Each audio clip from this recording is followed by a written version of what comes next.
We're now 15 days away from counting the votes on election night. The race for Illinois' 72nd district seat in the State House of Representatives pits incumbent Democrat Greg Johnson against Republican challenger Charlie Helmick.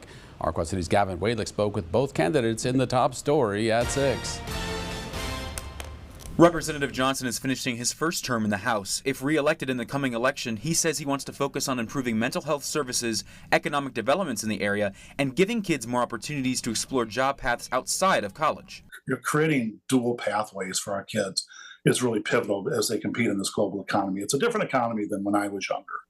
Kids have to come out ready to go from jump when they get out of high school. Republican challenger Helmick says he wants to improve the economy, immigration policy, and law enforcement relations with the public. We had something down in Florida we used to call the Adopt a Block program, where an officer on his shift would just park his cruiser and pick a block and just walk that block and talk to people so that they're feeling that that officer is not a threat. And that worked out really, really well for us down there, and I think we can put that program in place here too. Housing is an issue both candidates agree on. We need to put more homes in our area. You know, that's another issue. Affordable housing is something that we're really going to have to address in this coming session.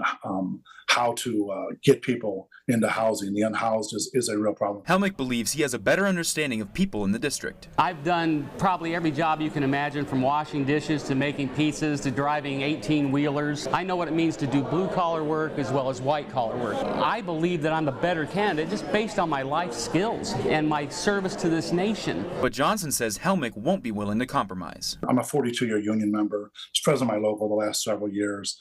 Compromise and going in rooms is not, there's not a whole lot of difference between negotiating a contract or negotiating a bill. Each side brings their ideas, you find common ground, and I don't think you can do that by taking a position of intolerance. Gavin Wadlick, our Quad Cities News. There is a referendum on the ballot that would raise taxes on millionaires to provide property tax relief across Illinois. Both candidates for Iowa's 1st congressional district seat will meet on the debate stage tonight. Incumbent Republican Mariannette Miller-Meeks and Democratic Party challenger Christina Bohannon will square off at 8 o'clock on Iowa PBS. That's their only scheduled debate.